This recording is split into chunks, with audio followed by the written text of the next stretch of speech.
별빛이 고요히 내려앉은 밤, 별꽃 낭독이 속삭입니다. 한강의 물결, 대학로의 벚꽃, 설악산의 전설 속에서 추리와 로맨스, 판타지가 피어납니다. 이 아늑한 다락방에서 당신의 마음을 흔드는 이야기를 함께 들어볼까요? 안녕하세요. 문학의 길을 따라 걷는 이야기 숲입니다.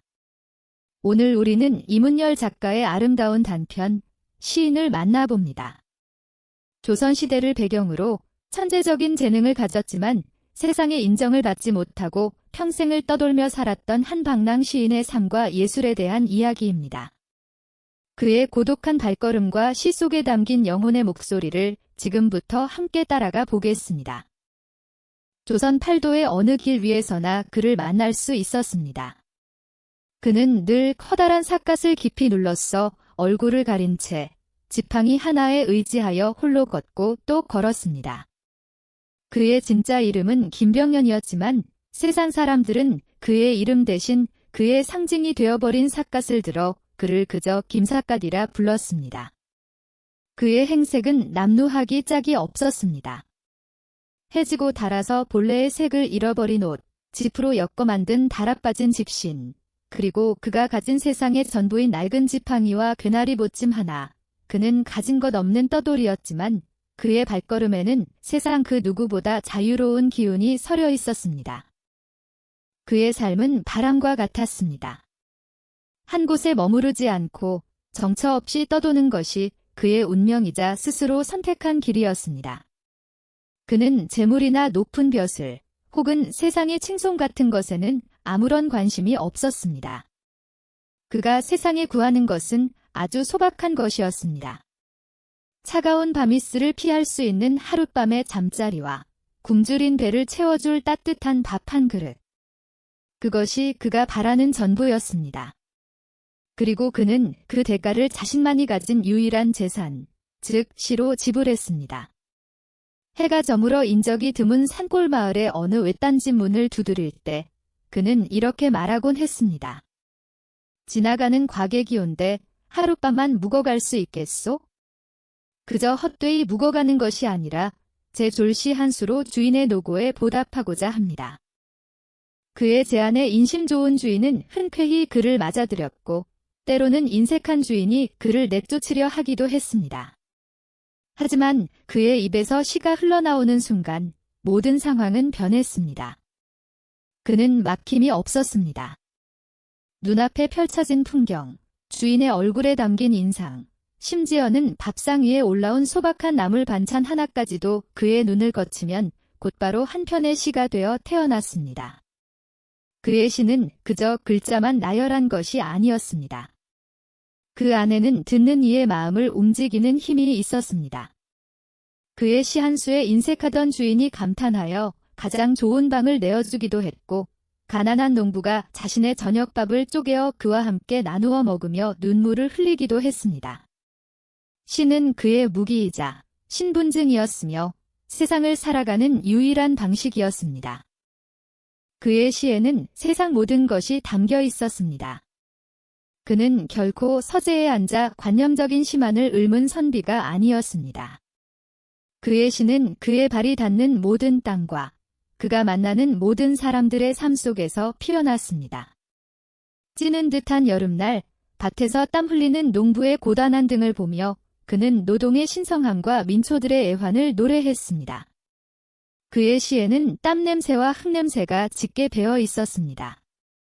금강산의 기암괴석과 폭포수 아래에서는 자연의 웅장함과 그 앞에서 한없이 작은 인간 존재에 대한 경외감을 노래했고 달빛이 교교하게 흐르는 강가에서는 인생의 덧없음과 흘러가는 세월에 대한 깊은 사색을 담아냈습니다.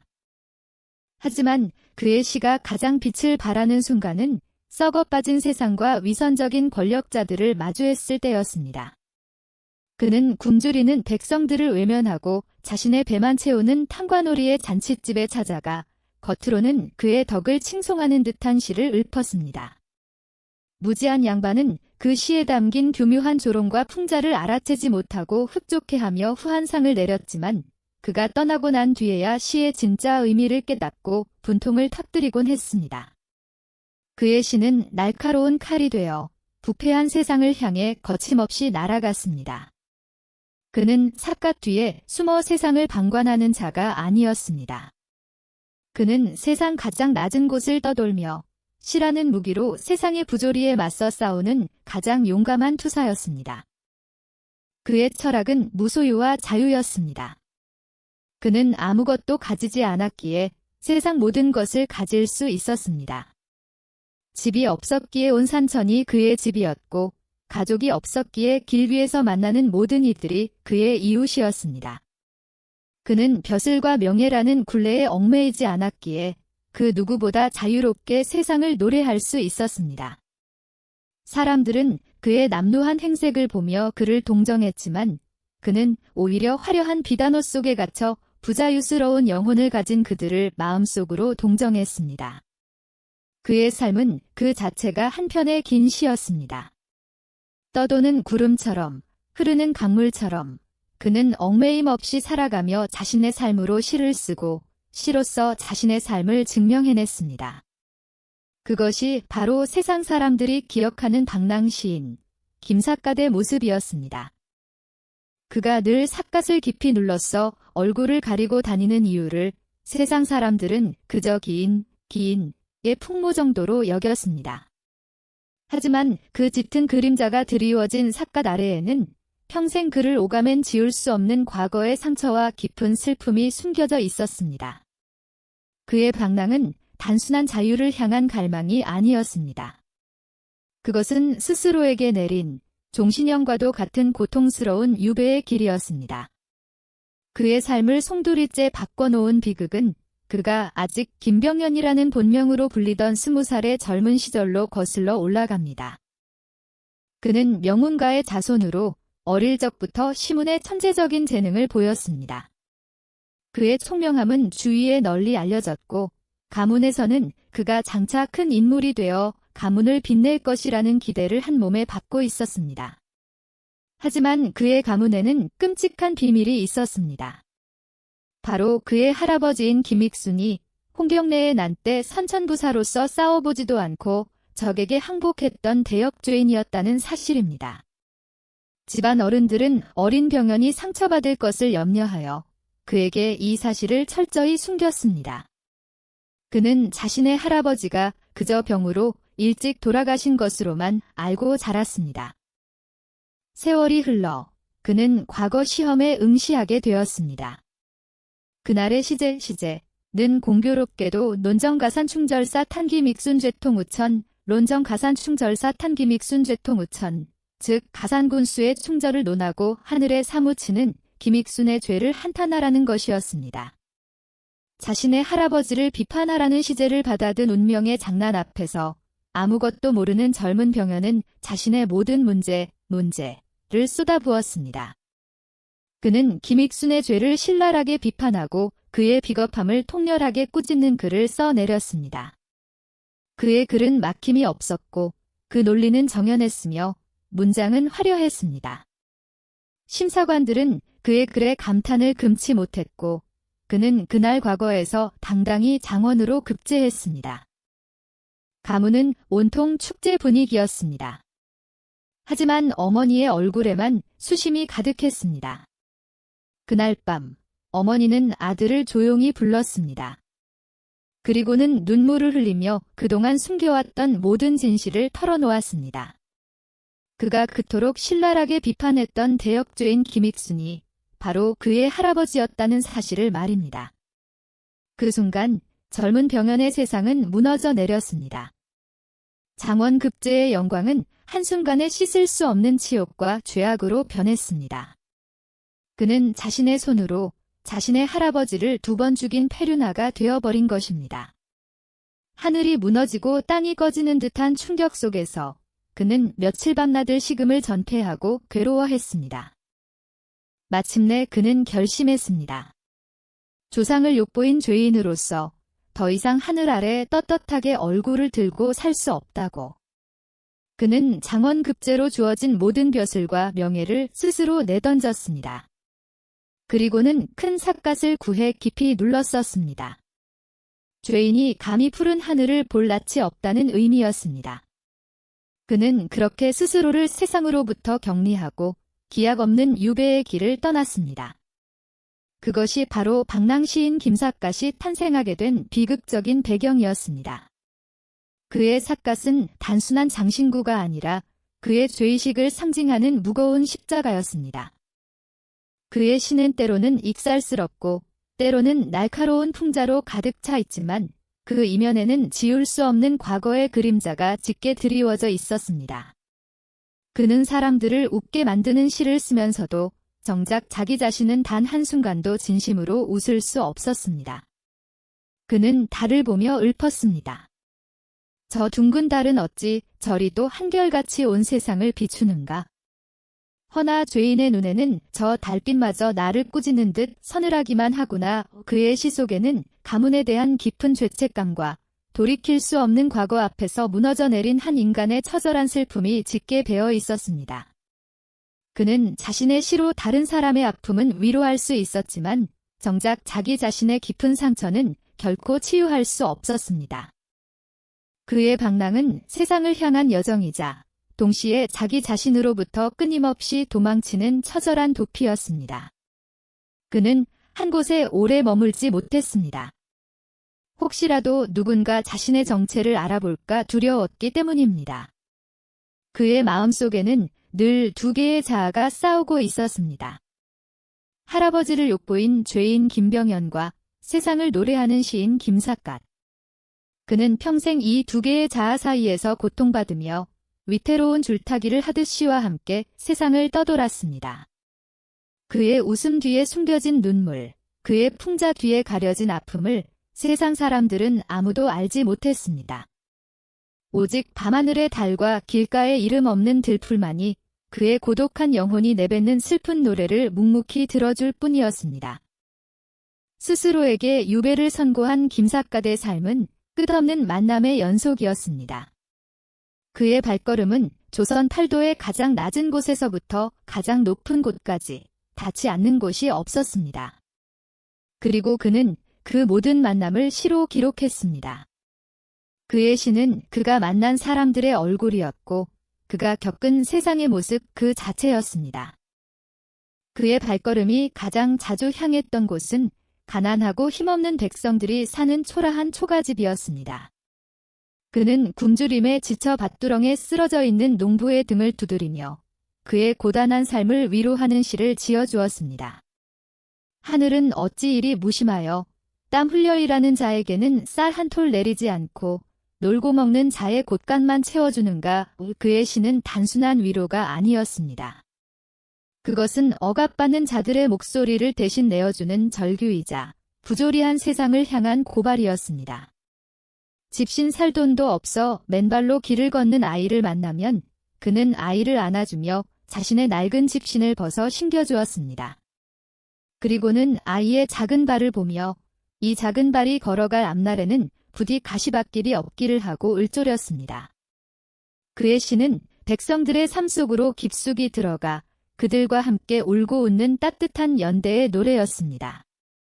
그는 그들에게 그저 시를 들려주는 방랑객이 아니라 그들의 아픔을 진심으로 이해하고 함께 슬퍼해주는 유일한 벗이었습니다. 하지만 그의 시가 언제나 따뜻하기만 했던 것은 아닙니다. 그의 발걸음이 인색하고 부패한 양반이나 관리의 집에 닿았을 때 그의 시는 날카로운 칼날이 되어 그들의 심장을 겨누었습니다. 어느 날 그는 한 부유한 양반의 환갑 잔치집에 찾아갔습니다. 그 양반은 평소 백성들을 수탈하기로 악명이 높은 자였습니다. 김삿갓은 그에게 다가가 아주 공손한 태도로 그의 만수무강을 기원하는 시 한 수를 짓겠다고 청했습니다. 잔치 분위기에 취해 있던 양반은 쾌히 승낙했습니다. 김삿갓은 즉석에서 화려한 미사여구를 동원하여 그 양반의 덕이 하늘을 찌르고 그의 인품이 성인과 같다고 칭송하는 시를 읊었습니다. 무지한 양반과 그의 손님들은 감탄하며 후한상을 내렸습니다.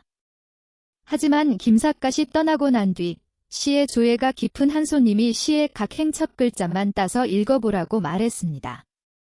그러자 그 의미는 그 늙은이는 나라의 도둑놈이다. 피는 국, 도, 적, 적이라 라는 끔찍한 욕설로 변했습니다. 양반은 뒤늦게 그 조롱을 깨닫고 분통을 터뜨렸지만 김삿갓은 이미 바람처럼 사라진 뒤였습니다. 그는 이런 방식으로 힘없는 백성들을 대신하여 부패한 권력자들을 조롱하고 응징했습니다. 그의 풍자시는 단순한 말장난이 아니었습니다. 그것은 억압받는 자들의 울분을 풀어주는 통쾌한 복수이자 위선적인 지배 계층의 가면을 벗겨내는 날카로운 진실의 거울이었습니다. 그는 결코 권력 앞에서 고개를 숙이거나 아첨하지 않았습니다. 오히려 그는 자신의 천재적인 재능을 무기 삼아 그들의 어리석음과 탐욕을 만천하에 드러냈습니다. 그의 이러한 해악과 풍자는 입에서 입으로 전해지며 백성들에게 작은 위안과 웃음을 선사했습니다. 하지만 그의 영혼이 진정으로 안식을 얻는 순간은 인간 세상을 벗어나 거대한 자연과 마주했을 때였습니다. 그의 진정한 벗은 사람이 아닌 말없이 그를 품어주는 산과 강, 그리고 하늘의 달과 별이었습니다. 그는 금강산의 12,000봉을 유람하며 그 웅장한 절경 앞에서 자신의 존재가 얼마나 작은지를 깨달았습니다. 그는 바위에 걸터 앉아 산은 말이 없고 물은 흘러가는데 인간 세상의 시비와 영욕은 어찌 이리도 시끄러운가 하고 탄식했습니다. 그는 자연 속에서 비로소 자신의 죄의식과 세상의 번뇌를 잠시나마 잊을 수 있었습니다. 그는 달빛 아래 강물을 바라보며 자신의 고독한 삶과 예술의 의미에 대해 끊임없이 물었습니다. 나는 왜 시를 쓰는가? 이 덧없는 세상에 시 한 수를 남기는 것이 무슨 의미가 있는가? 자연은 그에게 답을 주지 않았지만 그저 묵묵히 그의 슬픈 독백을 들어주었습니다. 그는 자연과의 교감을 통해 자신의 상처를 치유하고 시인으로서의 정체성을 다시 확인하곤 했습니다. 그의 가장 아름답고 철학적인 시들은 바로 이 고독한 자연과의 대화 속에서 태어났습니다. 그는 인간 세상에서는 이방인이었지만 자연 속에서는 비로소 제자리를 찾은 자유로운 영혼이었습니다. 평생을 바람처럼 떠돌던 그의 발걸음에도 마침내 끝이 보이기 시작했습니다. 세월은 그의 낡은 삿갓 위에 하얗게 서리를 내렸고 한때 정정했던 그의 걸음걸이도 눈에 띄게 느려졌습니다. 그는 자신의 삶이 얼마 남지 않았음을, 이 기나긴 유배의 여정이 곧 끝날 것임을 직감하고 있었습니다. 그는 마지막 목적지로 따뜻한 남쪽 땅, 전라도를 택했습니다. 그의 마지막 여정은 마치 해 진력해 노을처럼 쓸쓸하면서도 아름다운 빛을 띠고 있었습니다. 그의 마지막 발걸음이 멈춘 곳은 전라도 화순의 어느 작은 마을이었습니다. 그는 더 이상 걸을 기력이 없었습니다. 동네를 어슬렁거리던 그는 한 아이의 집에서 흘러나오는 글 읽는 소리에 이끌려 발걸음을 멈추었습니다. 그 집은 몹시 가난했지만 아이의 낭낭한 목소리에는 맑은 기운이 서려 있었습니다. 그는 아이의 아버지를 만나 며칠만 신세를 질 수 있겠냐고 청했습니다. 아이의 아버지는 그의 남루한 행색에도 불구하고 그가 평범한 떠돌이가 아님을 알아보고 기꺼이 방 한 칸을 내어주었습니다. 김삿갓은 그 집에서 생애 마지막 며칠을 보냈습니다. 그는 더 이상 시를 지을 기력도 없었지만 맑은 눈으로 글을 읽는 아이를 바라보며 희미한 미소를 짓곤 했습니다. 어쩌면 그는 그 아이의 모습에서 모든 비극이 시작되기 전에 젊은 시절 자신의 모습을 보았는지도 모릅니다. 며칠 뒤 그는 자신의 죽음이 바로 코앞에 다가왔음을 느꼈습니다. 그는 아이의 아버지를 불러 이것이 마지막이 될 것 같다고 말했습니다. 그리고는 마지막 힘을 다해 자신의 평생을 담은 시 한 수를 을조리기 시작했습니다. 새 한 마리, 평생을 푸른 하늘 아래 둥지 없이 떠돌았네. 온 산천의 꽃과 열매 맛보았으니 이제 굶주림에 한은 없으리. 오늘 밤 어느 따뜻한 나뭇가지에 몸을 뉘일 수만 있다면 더 이상 바랄 것이 없으리. 그의 목소리는 미약했지만 그 시 속에는 한평생을 떠돌았던 시인의 삶에 대한 회한과 달관이 함께 담겨 있었습니다. 시를 다 읽고 난 뒤 그는 아이의 아버지에게 마지막 부탁을 했습니다. 자신이 죽거든 저기 보이는 동복면의 어느 강가, 볕이 잘 드는 곳에 묻어달라고. 그곳이라면 떠도는 자신의 영혼이 잠시나마 편히 쉴 수 있을 것 같다고 말했습니다. 그리고는 평생 자신을 짓눌렀던 무거운 삿갓을 벗어 내려놓고 아주 오랜만에 편안한 표정으로 조용히 눈을 감았습니다. 한평생을 바람처럼 살다 간 위대한 시인의 마지막은 그렇게 너무나도 고요하고 평화로웠습니다. 그의 육신은 한 줌의 흙으로 돌아갔지만 그의 이야기는 결코 사라지지 않았습니다. 그가 죽은 뒤 그의 천재적인 시와 기이한 일화들은 백성들의 입에서 입으로 전해지기 시작했습니다. 사람들은 그가 지었던 풍자시를 읊으며 통쾌하게 웃었고 그의 슬픈 시를 노래하며 함께 눈물 흘렸습니다. 그는 더 이상 죄인 김병연이 아니었습니다. 그는 억압받는 민중의 목소리였고 자유로운 영혼의 상징이었으며 시대를 초월한 위대한 시인이었습니다. 그의 이야기는 마치 민담이나 전설처럼 전국 방방곡곡으로 퍼져나갔습니다. 아이들은 잠자리에서 그의 이야기를 들으며 자랐고 어른들은 막걸리 한 사발을 나누며 그의 시를 읊었습니다. 세월이 흘러 그의 무덤은 잊혀지고 봉분마저 쓰러져 갈 무렵 한나그네가 그의 무덤을 찾아와 비석 하나를 세웠습니다. 그리고 그 비석에 이렇게 새겼습니다. 세상을 시로써 살다 가니 여기에 잠들다 그렇습니다. 그는 자신의 삶 전체를 바쳐 한 편의 길고 아름다운 시를 쓴 시인이었습니다. 그의 육신은 땅에 묻혔지만 그의 시와 영혼은 세상을 떠도는 영원한 전설이 되어 지금 이 순간까지도 우리 곁에 살아 숨쉬고 있는 것입니다. 그의 삿갓 아래 감춰졌던 슬픔과 고독, 그리고 그의 시 속에 담긴 날카로운 풍자와 따뜻한 연민은 앞으로도 오랫동안 많은 사람들의 마음속에 깊은 울림을 남길 것입니다. 세상의 부귀영화 대신 시를 택했고 평생을 죄인처럼 떠돌았지만 그의 삶 자체가 한 편의 아름다운 시가 되었습니다. 김삿갓의 이야기는 우리에게 진정한 예술가의 삶이란 무엇인지, 그리고 시가 가진 위대한 힘에 대해 다시 한번 생각하게 합니다. 이야기 숲과 함께 해주셔서 감사합니다. 다음 시간에 더 좋은 이야기로 찾아뵙겠습니다. 별꽃낭독의 이야기가 당신의 마음에 별빛처럼 남았기를. 한옥의 등불 아래 사랑과 비밀, 진실의 메아리가 울립니다. 구독과 좋아요로 다음 여정을 함께해요. 별꽃낭독이 당신의 밤을 수놓겠습니다.